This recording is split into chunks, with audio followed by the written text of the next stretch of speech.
d'ailleurs, moi je suis très surpris de voir la qualité de construction des avions d'amateurs.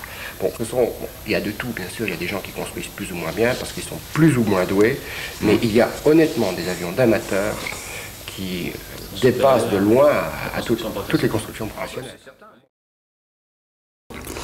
Je vais donc vous raconter l'histoire de Jean Potier et les débuts de sa carrière aéronautique. Jean est né en 1945 dans la Manche, dans le petit village de Lessay. Dans sa famille, personne ne pratiquait l'aviation. Cependant, en 1927, il s'est passé un événement sur l'aérodrome de Lessay qui suivait un exploit qui a eu un retentissement mondial, puisque Charles Lindbergh est venu se poser sur cet aérodrome suite à sa traversée. Il est venu à Lessay parce qu'il devait reprendre le bateau qui devait le ramener à New York. Et en juin 1927, la mère de Jean avait à l'époque 13 ans, et forcément, elle a entendu parler de cette aventure qui a certainement marqué son esprit. Elle n'a jamais parlé d'aéronautique, et à la fin de sa vie, elle m'a avoué un peu coupable qu'en fait, à l'époque, elle était très attirée par les avions, mais ça ne se faisait pas pour une femme. Alors, j'ai peut-être compris ce jour-là que Jean avait reçu peut-être un petit virus de ce côté-là. Et ce virus s'est transformé tout d'abord par la pratique du modélisme. À l'époque, le modélisme, ce n'était pas des kits prêts à construire. Il fallait réaliser ses plans, les construire, les penser, et puis ensuite tester les machines, les améliorer. Il a commencé donc à l'aéroclub de Cherbourg. Il a fait de nombreux modèles réduits. Il est ensuite passé à la pratique du vol à voile sur un aérodrome aussi qui est historique, puisqu'il s'agit du camp de Manérolles, qui avait été créé par Alexis Manérolles, le premier champion de vol à voile français. Et donc il a fait son premier vol à Vauville sur un planeur également très connu, puisqu'il s'appelait le Castel 25. Son instructeur était Jean Pateau, et ça se passait en 1966. C'était également l'année de la sortie de la Grande Vadrouille, où le Castel 25 tenait la vedette à la fin du film. Nous sommes maintenant devant cette aile volante conçue par Charles Fauvel. Jean Potier avait rencontré Charles Fauvel et ça lui a donné l'idée de sa première conception ayant connu son premier vol, à savoir l'aile volante motorisée qui s'appelait le P40. Cette aile volante est aujourd'hui exposée au musée des Forces armées belges à Bruxelles. Il est parti ensuite faire son service militaire après ses études à ce qui est devenu l'IUT de Ville-d'Avray, où il a rencontré deux passionnés d'aviation. C'était Christian Briand et Christian Ravel. Christian Briand a été pilote d'essai à la Socata et Christian Ravel a été pilote de ligne et créateur du musée du GPP à Angers. J'ai connu Jean Potier lors de notre service militaire, où nous avons été incorporés en septembre 1968. C'était l'époque des sursitaires. Et, hasard, nous nous sommes retrouvés dans la même chambre, avec en plus un garçon qui s'appelait également Christian Briand, qui a été le pilote d'essai chez Morane pendant très longtemps. Très vite, nous nous sommes aperçus que nous étions fanats d'aviation, tous les trois. Et, hormis les classes passées où nous avons été un peu occupés, eh bien, un jour, lors d'une discussion au foyer du soldat, comme on disait à l'époque, j'ai émis une idée, un de mes fantasmes aéronautiques, je rêvais d'un avion ayant une jolie ligne, allant vite, avec un train rentrant, parce que j'étais encore pilote débutant et le train rentrant me fascinait, et qui était capable de tourner une voltige élémentaire. De là, Christian Briand s'en est mêlé, longue discussion, entre le café et la bière, c'est là où viennent les meilleures idées, et nous avons, enfin ils ont, soyons honnêtes, lancé les prémices de ce qui deviendra plus tard le P50 Bouvreuil. Nous avons une anecdote amusante, parce que quand il y avait cette fameuse piqûre dite TABDT, qui était censée guérir de toutes les maladies possibles, et nous étions consignés, nous avions obtenu une petite salle et que nous avions fermée. Nous avions apporté le papier à dessin, le crayon, la règle à calcul. Les calculatrices n'existaient pas encore. Et je me rappelle l'air effaré du sergent de semaine qui est rentré voir ce que faisaient ces trois garçons. Il a trouvé, moi, assis sur la chaise, Jean Pottier en train de me mesurer entre les deux oreilles avec un double décimètre, et Christian Briand en train de prendre les notes. Simplement, on est en train de calculer la verrière du P50 et il fallait qu'une tête puisse passer. Et puis ensuite, le service militaire s'est poursuivi gentiment, chacun avec nos affectations. Nous nous sommes un petit peu perdus de vue pendant quelques années et nous nous sommes retrouvés au réseau du sport de l'air qui, je le rappelle, est la fédération, qui regroupe les constructeurs amateurs et depuis une dizaine d'années les collectionneurs d'avions. Nous étions tous fanats, nous nous sommes tous retrouvés là-dedans. Très vite, Jean en est devenu secrétaire général, puis plus tard, il a été trésorier, finalement, il en est devenu président. Entre-temps, moi, j'avais été devenu vice-président parce que je maîtrisais bien et je m'intéressais à la réglementation. Et tous les deux, liés par une amitié qui avait déjà largement 15 ans, eh bien, nous avons chacun dans notre domaine essayé de faire progresser cette maison.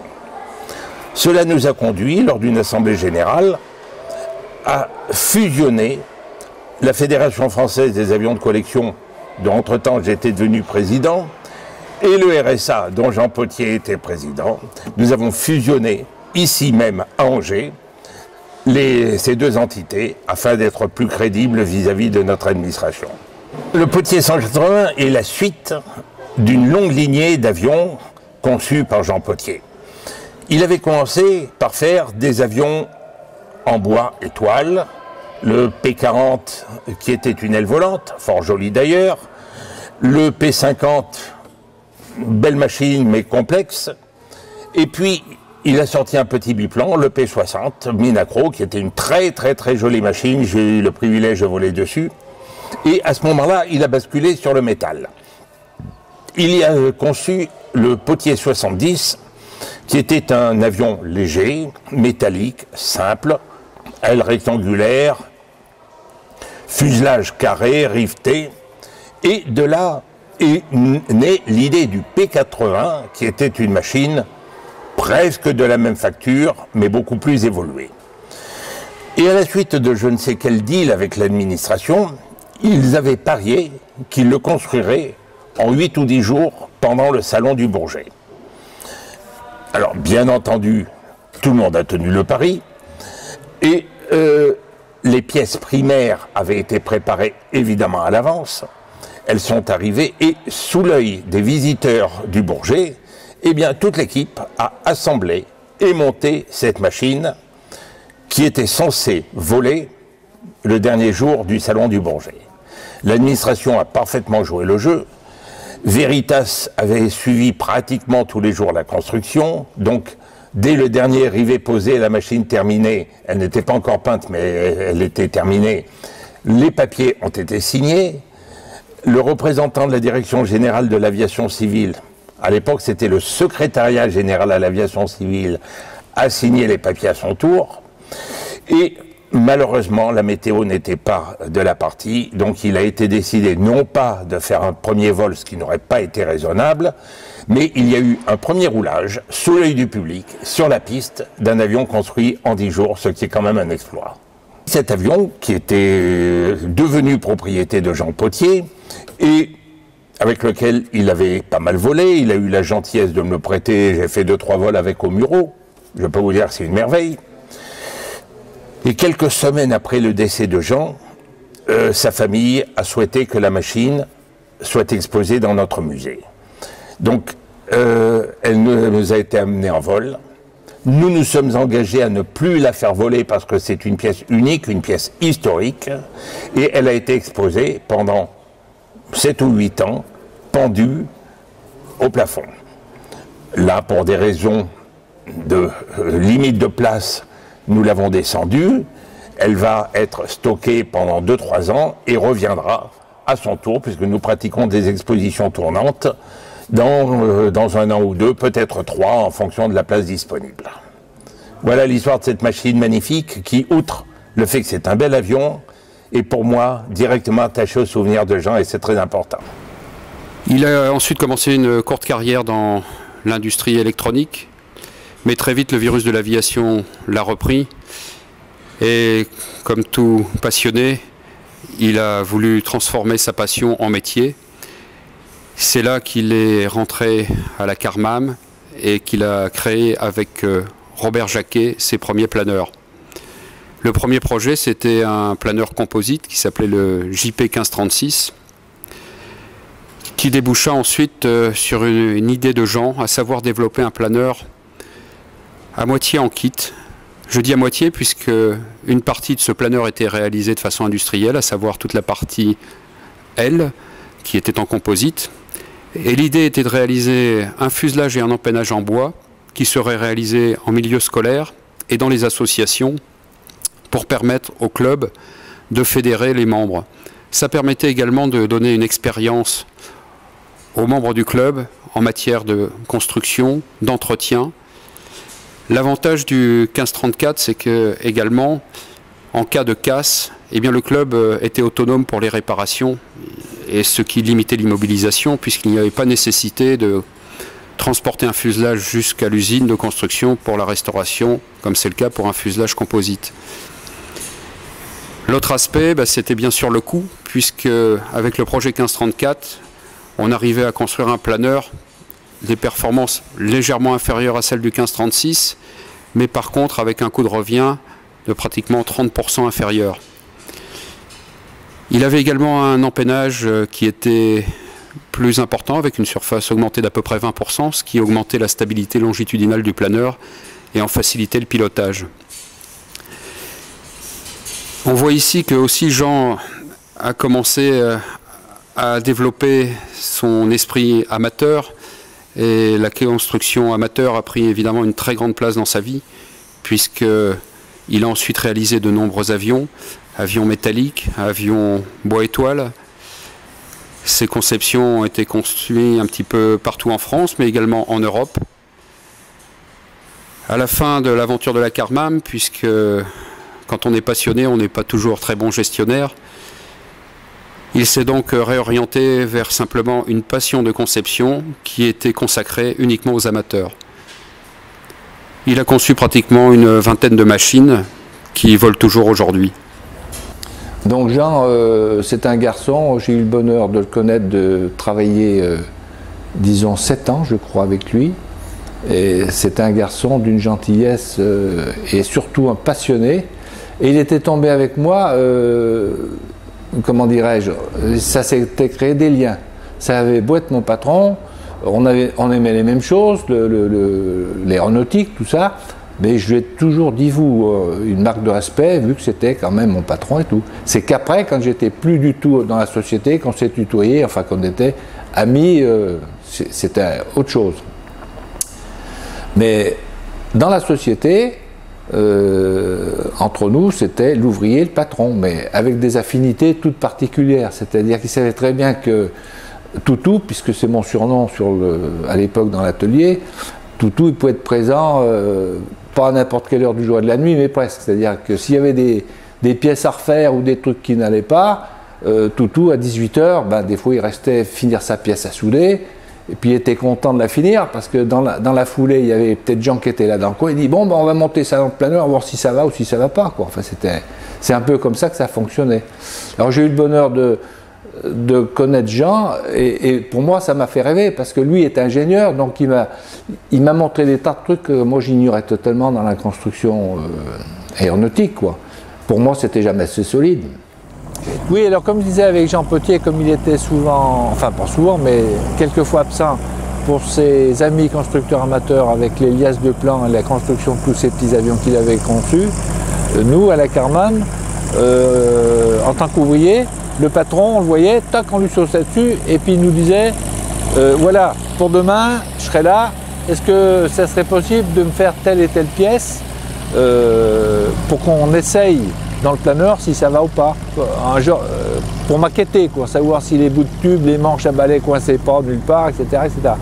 Ce qui fait que les plans, en réalité, c'était pas des plans comme on peut appeler ça, des dessins industriels, c'était ce que j'ai appelé le dossier des liasses des plans torche-cul, à savoir que ça pouvait être un bout de journal sur lequel il dessinait un crowbar, un bout de contreplaqué pris dans l'atelier de menuiserie à droite ou à gauche, un bout d'aluminium qui traînait avec un crayon feutre pour dessiner la pièce en question. Alors ça pouvait être un morceau de palonnier, un morceau de manche, un morceau de guignol d'aileron, enfin bref. Et tout ça c'était fait au pied levé et essayé tout de suite le lendemain ou le surlendemain dans la machine pour savoir s'il n'y avait rien qui coinçait. Parce que là, l'ordinateur, comme chez Dassault avec Katia, là, chez nous, ça n'existait pas. Hein. On n'avait pas de tout ça. L'ordinateur, c'était les mimines et puis savoir si ça marche ou si ça marche pas. Quoi. Voilà. C'était comme ça que ça fonctionnait. Quoi. Et après, les plans ont été faits. Alors là, pour la petite anecdote, je ne devrais pas le dire, mais je vais le dire quand même.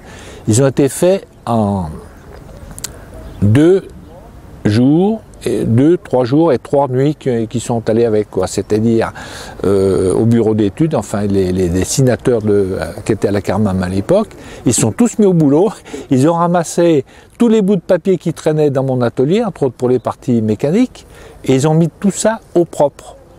Ça s'est fait, oui, en 2-3 jours, quoi.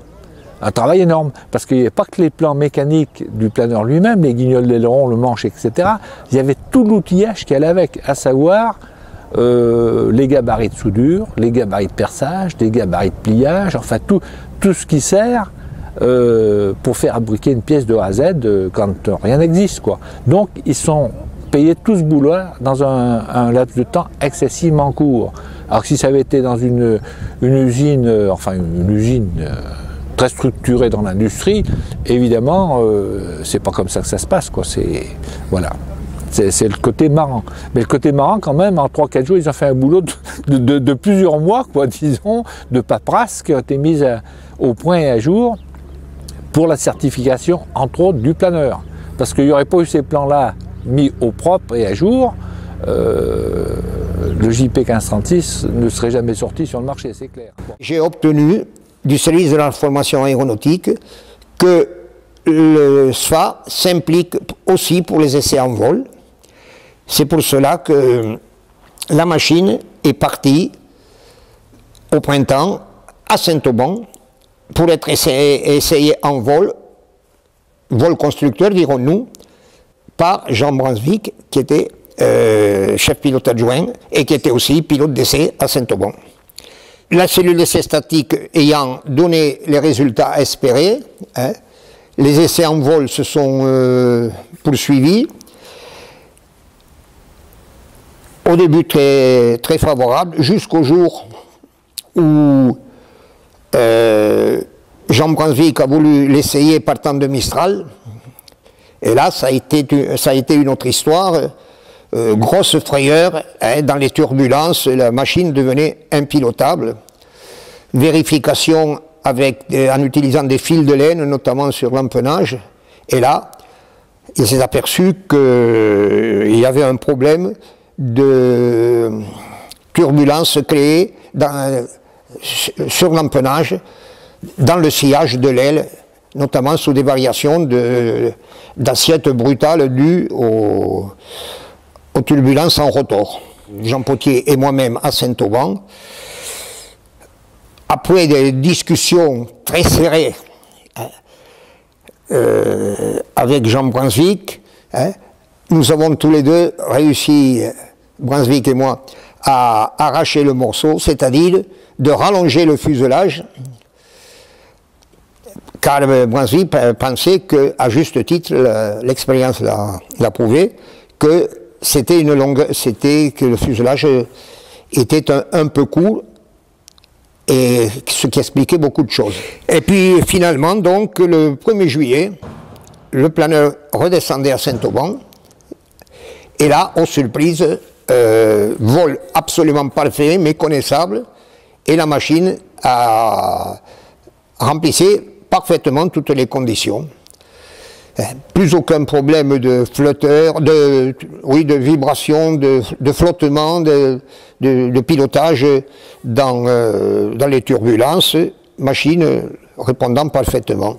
Toute la construction donc s'est déroulée dans le collège d'Édouard Herriot de Livry-Gargan, avec ses classes dites de transition et pratique qui était composé de gamins en échec total scolaire et qui, sur le plan manuel, ont montré des compétences incroyables et tous ces élèves ont activement participé à la construction.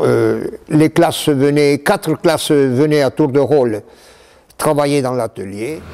Nous sommes maintenant devant ce magnifique C800 sur lequel Jean Potier a également appris à piloter à Vauville. Je voudrais revenir sur l'histoire plus particulière du JP 1534 que vous allez voir faire son premier vol à Fayence, plus de 30 ans après son accident lors d'une vache au départ d'un circuit vers le champ du Rosier. Ce JP 1534 a été en fait l'exemplaire qui a servi à la certification au CEV. Il a malheureusement très peu volé, puisque lors de cette tentative de circuit, le fuselage a été détruit lors de l'atterrissage aux vaches. Jean Magne a donc dû refaire un fuselage, les ailes d'origine étant intactes, elles ont été récupérées. Jean Potier a conservé ce planeur précieusement pendant une trentaine d'années dans son hangar au Mureau. Il était très attaché à cette machine car c'était le seul souvenir qu'il avait de son époque de la Carmam et était très attaché à ce planeur. Il avait envisagé à une époque de le motoriser avec un petit pylône et puis ses activités au RSA, son activité professionnelle ne lui laissaient bien évidemment pas le temps de réaliser ce projet. C'est donc plus de 30 ans après que ce planeur reprend son envol à Fayence. C'est également à Fayence que Jean avait effectué son dernier vol en planeur. C'était il y a exactement 29 ans, en avril 1983. Je voudrais aussi remercier Geneviève Potier, son épouse, qui a eu la gentillesse de nous faire confiance en nous confiant cette machine. Et grâce à cela, aujourd'hui, on peut voir enfin le JP 1534 avec sa nouvelle immatriculation s'envoler dans le ciel de Fayence. Je pense que tout est au point, tout a été vérifié, la machine semble parfaite, alors tout de savoir maintenant ce que ça va donner en vol. Hein. Ça me rappellera 30 ans en arrière quand on faisait les premiers vols à Moulins avec Jean Potier.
Je voudrais devant ce magnifique stand remercier les acteurs qui ont permis la remise en vol de ce JP 1534.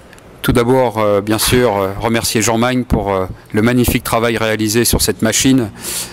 Il n'a rien perdu de sa patte de modéliste et de concepteur, constructeur du JP 1534 avec Jean Potier. Je voudrais remercier la collaboration de Christophe Valentin, remercier Christian Ravel pour le RSA, ainsi que les représentants de l'administration, à savoir Jean-Marie Clinquat et Philippe Bézot, qui ont permis de reclasser ce planeur en CNRP, c'est-à-dire certificat de navigabilité restreinte planeur.